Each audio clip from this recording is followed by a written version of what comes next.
Cycle चलाते चलाते रघु ने एक बार आसमान की ओर देखा। उसने देखा कि राख के रंग का आसमान बादलों से घिर रहा है। चारों ओर की हवा जैसे थम गई हो। उसे समझ में आ गया कि तूफान आने वाला है, लेकिन कुसुमपुर पहुंचना अभी भी बहुत दूर था। रघु ने पैडल पर जोर से दबाव डाला, लेकिन वो ज्यादा दूर तक जा नहीं पाया। अचानक जोर का तूफान आ गया, साथ ही लगातार तेज बिजली कड़कने लगी और थोड़ी ही देर में मूसलधार बारिश शुरू हो गई। सामने का रास्ता बारिश की परत में छिप गया। रघु ने कोई और उपाय ना देखकर एक घने पेड़ के नीचे शरण ली, लेकिन फिर भी वह बारिश की मार से बच नहीं सका। हे भगवान, इस तूफान को रोको, मेरी रक्षा करो। शायद भगवान ने उसकी प्रार्थना सुन ली। थोड़ी ही देर में तूफान और बारिश थम गई, लेकिन सड़क की जो हालत थी उसमें अब साइकिल चलाकर आगे बढ़ना संभव नहीं था। मजबूरी में रघु साइकिल को घसीटते हुए आगे बढ़ने लगा, लेकिन थोड़ी दूर जाकर उसे समझ में आया कि वह रास्ता भटक गया है। यह रास्ता कुसुमपुर का नहीं है। वह सोच में पड़ गया कि अब क्या करे। तभी उसके कानों में आवाज आई, क्या आप रास्ता भटक गए हैं? रघु चौंक कर देखने लगा। उसने देखा कि धुंधले अंधेरे में एक छाया मूर्ति खड़ी है। कौन हो तुम? मैं रतन हूँ बाबू। लगता है आप रास्ता भटक गए हैं। मेरा मतलब है मुझे कुसुमपुर जाना है, लेकिन नहीं जा पाएंगे। कुसुमपुर जाने वाला रास्ता बंद है। रास्ते में पेड़ गिर गया है। रघु मुसीबत में पड़ गया। वह पागलों की तरह सामने अंधेरे में डूबी सड़क की ओर देखने लगा। यही पास में मेरी चाय की दुकान है, चलिए, फिर से बारिश शुरू हो जाएगी। रघु ने आसमान की ओर देखा, फिर हल्के से सिर हिलाकर हामी भर दी। आइए, मेरे साथ आइए। रघु ने अपने दुविधा भरे मन के साथ उसका पीछा किया, और जैसे जैसे वह आगे बढ़ता गया उसे कुछ महसूस होने लगा। जिस वक्त से वह आदमी उसके पास आया है, तभी से रघु को भीगी हवा में किसी जले हुए चीज की गंध आ रही थी। क्या हुआ? जल्दी कीजिए। हाँ हाँ, आता हूँ। साइकिल लेकर वह तेजी से आगे बढ़ा। थोड़ी दूर जाते ही उसने एक गाव का पेड़ देखा। पास ही एक झोपड़ीनुमा घर था। वहां किसी हैरिकेन जैसी चीज की लौ जल रही थी। रतन ने फिर से आवाज दी, आइए बाबू, यही मेरी चाय की दुकान है। रघु ने साइकिल को गांव के पेड़ से टिका दिया और झोपड़ी के चौखट पर आकर खड़ा हो गया। उसने देखा कि एक तरफ एक चूल्हा है और उसके चारों ओर चाय बनाने का सामान रखा है। रघु हैरान हो गया यह सोचकर कि इतनी सुनसान जगह पर इस चाय की दुकान में आखिर चाय पीने कौन आता होगा। रतन एक मोड़ा ले आया। बैठिए बाबूजी, मैं चाय लाता हूँ। रघु अपनी गोद में रखे थैले को कसकर पकड़कर बैठ गया। बाहर फिर से तूफान शुरू हो रहा था। बिजली चमक रही थी और गड़गड़ाहट के साथ कड़क रही थी। ये लीजिए चाय, आप बहुत भीग गए हैं, ये पीजिए, अच्छा लगेगा। इतनी जल्दी चाय बनाकर ले भी आया। हैरानी की बात थी, हल्की हल्की बारिश शुरू हो गई। रघु चाय की चुस्की लेते लेते पूछ ही बैठा, यहाँ चाय पीने कौन आता है? मतलब इतनी सुनसान जगह में? पहले कुछ दूर ही पर एक बस स्टैंड था, तब लोग आया करते थे। और अब आप जैसे कोई कोई आता है। उस आदमी की बातों में क्या था कौन जाने, लेकिन रघु का सीना एकदम से सिहर उठा। उसने कुछ असहजता के साथ चाय की एक चुस्की ली। आप चाय पीजिए, आज रात आप नहीं जा पाएंगे बाबूजी, रात को यहीं रुकना पड़ेगा। रघु ने देखा कि बारिश की बूंदें अब और भी तेज हो गई हैं। तूफान की रफ्तार भी काफी बढ़ गई है। बिजली लगातार गिर रही है, लेकिन एक चीज देखकर उसे बहुत हैरानी हुई। इतनी तेज आंधी के बावजूद हैरिकेन की लौ जरा भी नहीं हिल रही थी। न जाने क्यों रघु को लगने लगा कि उसके चारों ओर जो कुछ भी है वह सच नहीं है, जैसे कोई जाल है जो चुपचाप उसे अपने भीतर लपेट रहा हो। बैग में रखे हुए इतने सारे पैसे, उसका सीना एक बार फिर धक धक करने लगा। जब बारिश थमी तब तक रात काफी बीत चुकी थी। खाना पीना कुछ देर पहले ही निपट चुका था। रतन दहलीज पर रघु के लिए बिस्तर लगाते हुए बोला, कहाँ गई झूमर? बाबू को पान नहीं दिया? आइए बाबू, यहाँ लेट जाइए। डरने की कोई बात नहीं है, मैं और झूमर तो है ही। रघु ने हल्के से सिर तो हिलाया, लेकिन उसके सीने में एक बार फिर से टीस सी उठी, जैसे उसकी छाती के भीतर कोई धीरे धीरे उसे कुछ समझाने की कोशिश कर रहा हो। जैसे ही नूपुर की झंझनाहट कानों में पड़ी, वह हल्के से चौंक कर देखने लगा। झूमर धीमे कदमों से आगे बढ़ रही थी। उसकी आंखों में जैसे कोई खास इशारा था जो उसने रतन की ओर किया।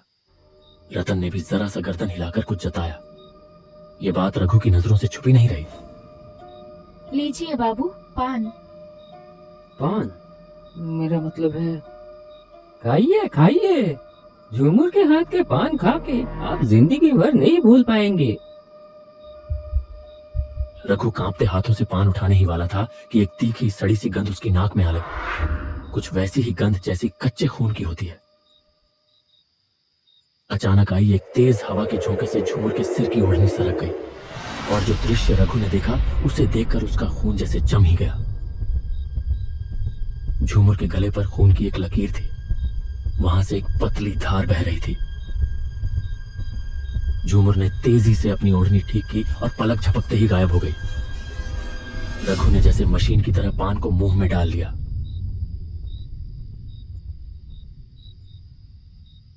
रतन हैरिकेन की लौ धीमी कर कमरे के अंदर चला गया। रघु एक अजीब सी घबराहट और बेचैनी लेकर लेट गया। रात गहरी और शांत थी। केवल झिंगुरों की आवाज उस सन्नाटे को तोड़ रही थी। पास के किसी झाड़ी से एक भूखा सियार चीख उठा। फड़फड़ाते पंखों की आवाज के साथ एक काला उल्लू आकर गाब के पेड़ पर बैठा और अपनी डरावनी आवाज में बोल उठा। रघु का सीना बार बार कांप उठता रहा। भगवान देखना, ताकि रात ठीक से कटे। थकान की वजह से थोड़ी ही देर में रघु सो गया।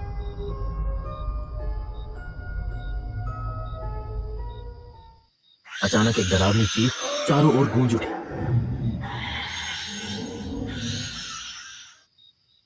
रघु अचानक बिस्तर पर उछलकर बैठ गया। उसने पागलों की तरह इधर उधर देखा। तभी उसके कानों में एक कराहती चरमराती सी आवाज पड़ी। वह आवाज जहां से आ रही थी, रघु ने उधर नजर घुमाई और जैसे ही देखा उसका शरीर डर से सिहर उठा। सिर्फ एक हाथ की दूरी पर कोई एक व्यक्ति गले में रस्सी डाले झूल रहा था।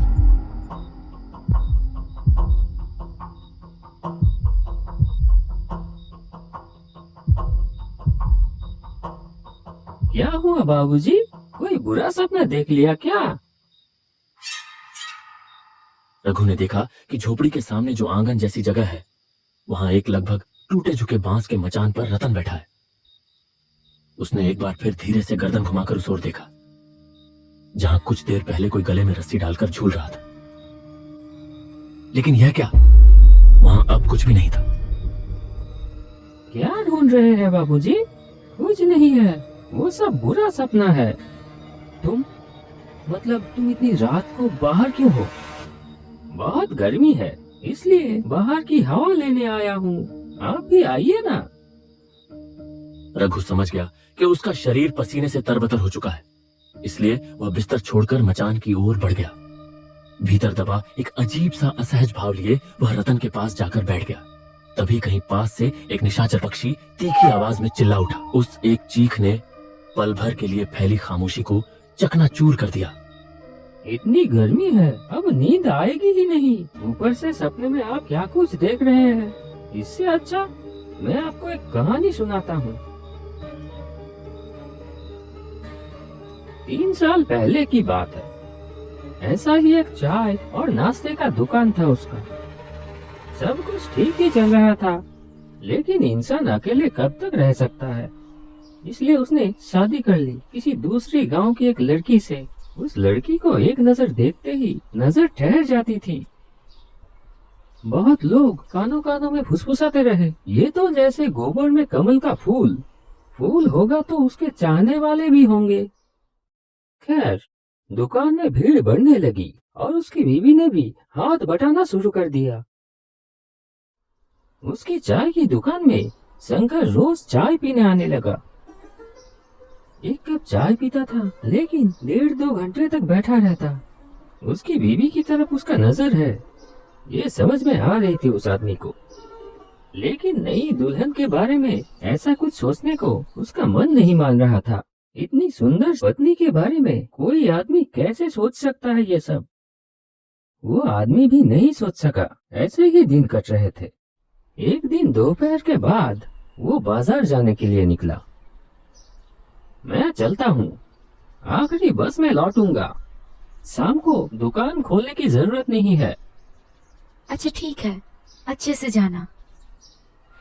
बाजार में खरीदारी करते करते वो समझ गया कि तूफान आने वाली है, इसलिए जल्दी सामान लेकर वो पहली वाली बस पकड़ ली। जब बस ने उसे मोड़ पे उतारा, आसमान काला हो चुका था। एक बार आसमान की तरफ देखा और तेजी से घर की तरफ चल दिया। लगता है बारिश होने वाली है। बीवी अकेली है, अकेले डर जाएगी। लेकिन तब तक उसने सोचा भी नहीं था कि थोड़ी देर में क्या होने वाला है। आंगन में आते ही घर के अंदर से एक दबा दबा हंसी की आवाज आने लगी।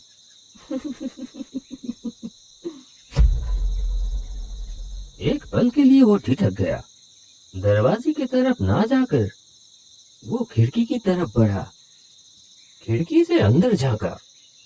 घर की मध्यम रोशनी में जो उसने देखा, उससे उसके शरीर में जैसे बिजली दौड़ गई। बिस्तर पर शंकर लेटा हुआ था और उसकी बीवी उसकी सीने पर आधी लेटी हुई धीरे धीरे हंस रही है। हाथ से बैग गिर गया। बीवी के लिए लाया हुआ चूड़ियां भी जमीन पे गिर के टूट गई। कौन? शंकर दौड़ते हुए बाहर आ गया। उस आदमी को देखते ही वो हक्का बक्का रह गया। आप तो बोले थे आखिरी बास में। बात खत्म भी नहीं हुई थी। एक तेज धार वाली चीज से एक झटके में वो अपनी पत्नी की गर्दन पर वार कर दिया। फव्वारे की तरह खून निकल आया। पत्नी अपनी गर्दन पकड़ लिया और जमीन पर गिर पड़ी और उसका शरीर बार बार झटका खाकर फिर हो गया। शंकर अब तक पत्थर की तरह खड़ा था। अब वो भी हाथ जोड़कर माफी मांगने की कोशिश करने लगा। वो आदमी धारदार चीज हाथ से फेंककर शंकर को बालों की मुट्ठी से पकड़ लिया और घसीटते हुए ले चला। शंकर पूरी ताकत से भागने की कोशिश करता रहा। गुस्से में शंकर को जमीन पर पटक दिया। फिर बांस की छत से लटक रही रस्सी को खींचकर शंकर की गर्दन में फांसी की तरह डाल दिया और दोनों हाथों से रस्सी के छोर को खींचने लगा। शंकर के मुंह से दम घुटने की आवाज निकलने लगी। उसकी आंखें बाहर की तरफ निकल पड़ी। तड़पते तड़पते उसका शरीर धीरे धीरे शांत हो गया। वो आदमी पागल की तरह अपनी पत्नी के खून से लथपथ शरीर को घूटता रहा। फिर गला फाड़कर चीख पड़ा।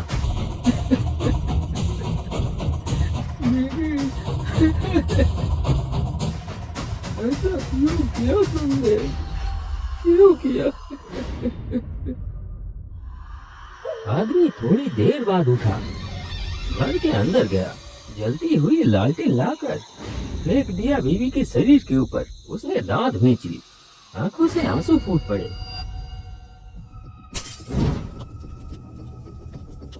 कड़कती आवाज के साथ बिजली गिरी। तेज आंधी ने आग को पूरे झोपड़े में फैला दिया। धधकती आग में वो आदमी भी जलने लगा, एक भयानक मृत्यु चीख के साथ।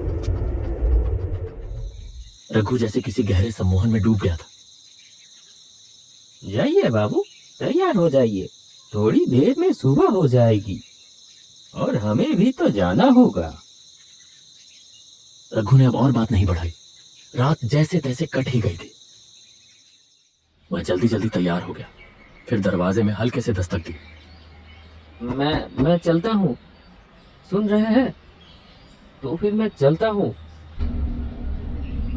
नहीं, कोई उत्तर नहीं आया। एक पल के लिए रघु रुका और सोचा, फिर गांव के पेड़ से टिका कर रखी हुई अपनी साइकिल उठाई और बाहर निकल गया। न जाने कहाँ गए। लौटते वक्त एक बार मिल कर जाऊंगा। लेकिन कुछ दूर जाते ही रघु को याद आया कि वह लापरवाही में पैसों का बैग वहीं भूल आया है। वह तुरंत साइकिल घुमाकर वापस उसी जगह लौट आया। लेकिन ये क्या हालत, वो झोपड़ी कहाँ गई? वहां तो अब सिर्फ एक अज्जली झोपड़ी का ढांचा पड़ा हुआ था। तो क्या रतन ने जो कहानी कल सुनाई थी वो? आप शायद ये ढूंढ रहे हैं। रघु तेजी से पलटा, देखा उसका पैसों वाला बैग। कौन हो तुम? मैं झूठ। तेज हवा के झोंके से ओढ़नी हट गई। वही सड़ी सी तीखी गंध फिर से उसकी नाक में आ लगी। रघु की आंखों के सामने प्रकट हुआ एक औरत का भयावह खून से सना चेहरा। रघु होश खो बैठा और साइकिल समेत वहीं सड़क पर गिर पड़ा।